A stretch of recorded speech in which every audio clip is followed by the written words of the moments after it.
Hello, welcome to math IQ में आप सबका स्वागत है। और आज मैं आपको नंबर सिस्टम का बेसिक लेवल का टॉपिक समझाऊंगा। ठीक है, आपने ये कहीं ना कहीं हमने पढ़ा हुआ, किताबों में लिखा रहता है नंबर सिस्टम, प्राइम संख्या, प्राकृतिक संख्या वगैरह वगैरह जो भी लिखा हुआ है आपने बहुत पढ़ा होगा, बट आपको समझ नहीं आया होगा क्योंकि आपने बहुत सी यूट्यूब चैनल में देखा होगा, बहुत डीपली समझा देते हैं जिसकी वजह से आप कंफ्यूज हो जाते हैं। तो ऐसी कोई बात नहीं है, मैं आपको बिल्कुल बेसिक लेवल से समझाऊंगा और आराम से समझते चलेगा। जितना आपको मैं समझा दूँ बस सिर्फ उसी को रिवीजन करिएगा। ठीक है, तो आइए आज शुरू करते हैं। देखिए, सबसे पहला क्या बताया गया आपको कि नेचुरल नंबर क्या है, जिसे हिंदी में हम बोलते हैं प्राकृतिक संख्या क्या है। तो प्राकृतिक संख्या की जो हमें प्राकृतिक ने दिया है, ठीक है, नॉर्मल, जैसे 1 2 3 4 5 6 7 8 9 10 ऐसे करके जितने भी नंबर हैं, ठीक है, ये नंबर हमें प्राकृतिक ने दिए हुए हैं। ठीक, अच्छा, उसके बाद आप कहोगे कि सर ये प्राकृतिक संख्या, इसको प्राकृतिक संख्या नाम क्यों पड़ा? क्योंकि देखिए, प्राकृतिक ने जब हमें ये नंबर दिया तो सभी के माइंड में कुछ ना कुछ दे के भेजा। कैसे? मतलब देखो, अगर मैं एग्जांपल आपको दूं, अगर एक मुर्गी के 4 अंडे हैं, अगर आप उसमें से एक अंडा उठा लो तो मुर्गी को शायद ना पता चले, बट अगर उसमें से 3 अंडे में से अगर आपने एक अंडा उठा लिया तो मुर्गी को पता चल जाएगा कि मेरे 4 अंडे में से 2 अंडे नहीं हैं। तो प्राकृतिक ने कहीं ना कहीं उसके दिमाग में ये दे के भेजा है कि मेरे पास 4 अंडे थे, उसमें से 2 अंडे किसी ने ले लिए। ठीक है, कैसे पता उसको? वो भी कहीं सीखा है क्या? नहीं, वो प्राकृतिक ने हमें पहले ही हमारे सॉफ्टवेयर में डाल के भेजा है कि भाई इतने सारी गिनती हैं, आपको ये याद रखना है। ठीक है, आपको नेचुरल प्राकृतिक संख्या पता लग गया होगा, नेचुरल नंबर इसे क्यों बोलते हैं। ठीक है, अब आता है अगला, होल नंबर। होल नंबर जिसे हिंदी में पूर्ण संख्या बोलते हैं। जब लोगों को प्राकृतिक संख्या समझ आ गया तो उनको दर्शाने के लिए तो ये सारे नंबर थे, पर जहाँ उसको कुछ ना पता चले या उसके पास कुछ ना बचे तो उसको दर्शाने के लिए कुछ नहीं था उनके पास। बहुत से मैथमेटिशियन आए, बहुत ने अपने अपने सिद्धांत दिए, बट किसी को नहीं पता चला कि कुछ ना होने पर हम कौन सा नंबर दें। जैसे कि आपको पता है कि आर्यभट्ट ने जीरो की खोज की, जिससे आपको ये जीरो मिला। जब जीरो मिला तब उनको कहीं ना होने की जीरो दर्शाया जा सके। जब जीरो नहीं था तो उससे पहले जीरो की जगह पर मिस्र के लोग ट्रायंगल का उपयोग करते थे, बट वो एक लिमिट में जाके कंफ्यूज हो जाते थे। ठीक है, तब आर्यभट्ट ने इसकी खोज की, जिसकी वजह से ये नंबर को समझना आसान हुआ। आज बड़े बड़े कंप्यूटर जो बन रहे हैं वो इन्हीं 2 लैंग्वेज के हिसाब से बन रहे हैं, 0 और 1, जिसको आपको पता होगा, कंप्यूटर में आपने पढ़ा होगा बाइनरी लैंग्वेज के नाम से, 0 और 1। ठीक है, अब इसे होल नंबर क्यों बोलते हैं? क्योंकि जब तक ये नंबर था पर ये कंप्लीट नहीं था। ठीक है, जैसे आप बोले कंप्लीट, कहेंगे सर एक कंप्लीट नंबर कैसे हम बोल सकते? तो जैसे ही ये आर्यभट्ट ने 0 दिया तब ये जाकर के ये पूरा कंप्लीट नंबर हुआ कि हाँ, हमारे पास जब कुछ होगा तो हम ये नंबर शो करेंगे, और जब नहीं कुछ होगा तो हमारे पास 0 हम शो करेंगे। जैसे मान लो आपके पास फॉर एग्जांपल 4 आम थे, 4 आम आपने शाम को दे दिए, तो आपके पास कितने बचे जी? 0 आपके पास, यानी कि कुछ नहीं बचा। ठीक है, तो हम ये 0 शो किया ना। अगर आपको बोला जाए जब तक ये 0 की खोज ना की जाती तब हम यहाँ क्या लिखते कि जब तक था क्या नहीं था, वो बात की बात है, क्योंकि हम यहाँ कुछ लिख ही नहीं सकते, कोई आइडिया ही नहीं था। तब आर्यभट्ट ने कहा कि ये 0 दर्शाओ जब कुछ ना हो तो। ठीक है, अब आता है इवन नंबर। इवन नंबर मतलब सम संख्या। अब सम संख्या कौन सी संख्या होते हैं? सम संख्या वो संख्या होती हैं जो 2 के पहाड़े से भाग हो जाए, या कह लो 2 के भाग से भाग हो जाए। अब देखो, 2 4 6 8 10 12 ये सारे के सारे 2 से भाग होने वाली संख्याएं हैं। ठीक है, आप कहोगे कैसे? ये देखो, इसको 2 से भाग देंगे, इसको भी 2 से भाग देंगे तो ये सारे 2 से भाग होता जा रहा है। ठीक है, अच्छा आपको ये समझ लग गया कि ठीक है सर, इवन नंबर सम संख्याएं वो संख्याएं हैं जो 2 के पहाड़े से भाग हो जाए। ठीक है, अब आता है ऑड नंबर। ऑड नंबर कौन सी संख्या होती हैं? जैसे विषम संख्या, ठीक है, जो 2 के पहाड़े से ना कटते हो।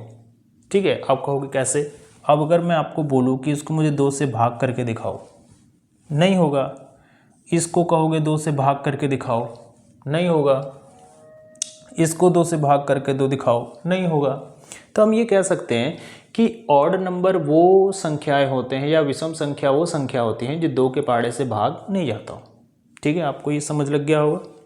आराम से समझिएगा, कोई जल्दीबाजी नहीं है। ये मैं इसीलिए क्लास लगाया हूँ कि जिन बच्चों का मैथ बिल्कुल कमज़ोर है या उनको ये छोटी छोटी चीज़ें समझने में दिक्कत होती है, मैं ये समझा दूंगा। ठीक है, आइए, कॉम्पोजिट नंबर कौन से होती हैं? भाज्य संख्याएं।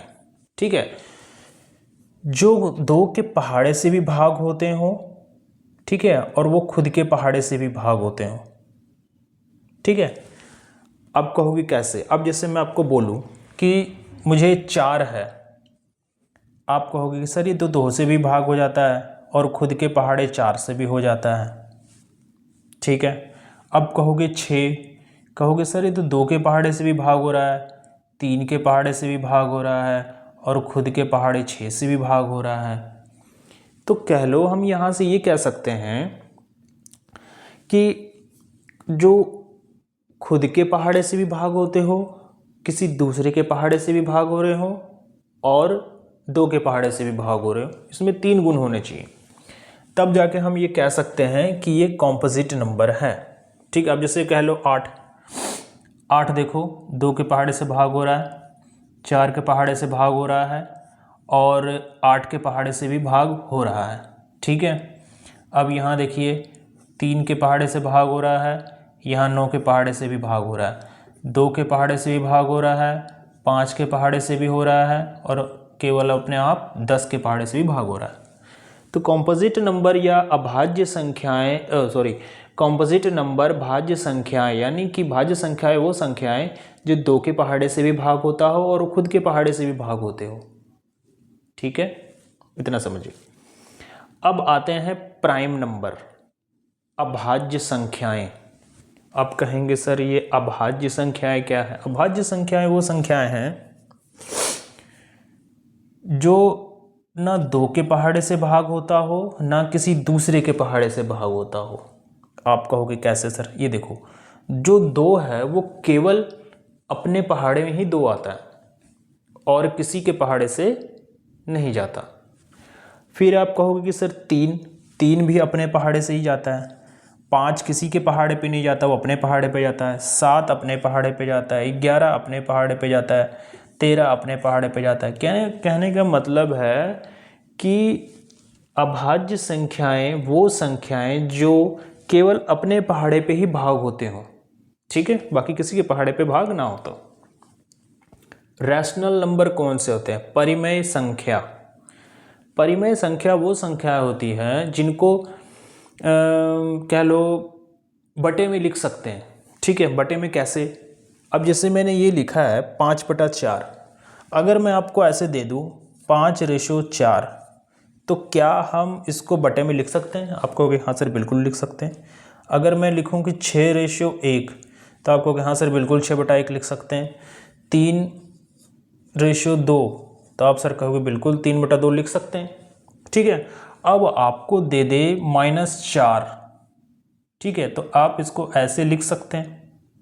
बट कंडीशन इसकी ये है कि जो निचली वैल्यू है ना इसकी, वो 0 के बराबर नहीं होनी चाहिए। अगर मैं आपको कह दूं कि 2/0, तो इससे कोई मान वैल्यू नहीं है, ये 0 के बराबर हो गया कट करके। ठीक है, तो ये चीज़ थोड़ा ध्यान में देने का।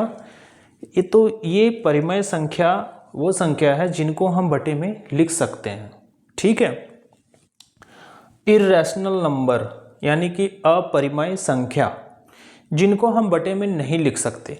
अब जैसे मैं आपको बोलूं कि √2 को बटे में लिख के दिखाओ, कैसे लिखोगे? आपको कोई आइडिया नहीं कैसे लिखेंगे इसको। ठीक है, √3 को कैसे लिखोगे आप? उसको डेसिमल में, पॉइंटों में जाएगा ये। पाई को कैसे लिख सकते हैं, पाई को 22/7 उसको जब भाग कर देंगे तो कुछ वैल्यू निकल करके आएगा जिसको हम नहीं लिख सकते बटे में। ठीक है, अच्छा ये हुआ आपका अपरिमेय संख्या। इंटीजर्स नंबर कौन से नंबर होते हैं, जिसको हम हिंदी में बोलते हैं पूर्णांक संख्याएं। पूर्णांक संख्याएं कौन सी संख्या होती है, जो माइनस से होते होते एक लिमिट तक पहुंचता है, जो ये ना ये पॉजिटिव है और ना ही नेगेटिव है। ठीक है, तो ये फिर जैसे हम राइट हैंड साइड में जाते हैं तो ये हमारा नंबर जो है वो बढ़ता चला जाता है। ठीक है, और जैसे ही हम लेफ्ट साइड आते हैं तो हमारा क्या होता है, नंबर घटते चला जाता है। आपने ऐसे नंबर लिखे हुए कहाँ देखे होंगे, तो आप कोशिश करिए कि जब हम ग्राफ बनाते हैं तो ग्राफ में एक पॉइंट पर, एक बिंदु पर हम 0 देते हैं। ठीक है, शायद आपको ना दिख रहा हो। जब हम ग्राफ बनाते हैं, इतना समझ लीजिए कि जब हम ग्राफ बनाते हैं तो एक लिमिट पे हम 0 शून्य करते हैं। लेफ्ट साइड हमारे सारे नेगेटिव नंबर होते हैं और राइट साइड में हमारे सारे पॉजिटिव नंबर होते हैं, जिसे हम बोलते हैं इंटीजर्स नंबर। ठीक है, आई होप आपको ये सारे नंबर को बारे में कुछ पता चला होगा। आपने बहुत सारे पढ़े होंगे, कन्फ्यूज हुए होंगे क्या है कैसे नहीं है। तो ये बिल्कुल बेसिक क्लास ही है, बिल्कुल ज़्यादा मैंने डीपली कुछ नहीं बताया। अभी सिर्फ इतना इतना सीखिए, फिर इसको हम थोड़ा डीपली में धीरे धीरे पढ़ेंगे, जिसकी वजह से आप धीरे धीरे इसको समझते जाएंगे। ठीक है, अभी मैं कोई क्वेश्चन नहीं करा रहा हूँ, अभी कोई एग्ज़ाम के कोई क्वेश्चन नहीं करवा रहा हूँ, क्योंकि मैं ये सिखा रहा हूँ कि क्वेश्चनों को सॉल्व करने से पहले इन चीज़ों को जानना बहुत ज़रूरी है। जब आप ये जान लेंगे, देख लेंगे, समझ लेंगे, तब आगे जा करके आपका बेस मजबूत होगा और धीरे धीरे आपका मैथ मजबूत होता चला जाएगा। आगे में गुना करना, जोड़ना, घटाना, भाग करना, नंबर सिस्टम के धीरे धीरे छोटे छोटे क्वेश्चन जो एग्ज़ाम में भी आए होंगे वो उनके बारे में भी मैं समझाऊंगा। ठीक है, आई होप आपको ये वीडियो पसंद आया होगा। अगर वीडियो में कुछ कमी होगी तो आप कमेंट करके प्लीज़ बताइएगा आपको ये सेशन कैसा लगा। और मेरा मैथ का चैनल का नाम है मैथ IQ। आप यूट्यूब पे जाके आप सर्च करके देख सकते हैं मैथ IQ। ब्लू कलर का आइकन हो, ब्लू कलर का लोगो होगा। ठीक है, ब्लू कलर का लोगो होगा और उसमें मैथ IQ लिखा होगा। आप जाइए, आप वहाँ सर्च करिए, आपको ये मिलेगा वीडियो। ठीक है, आज के लिए इतना ही बस। Thank you.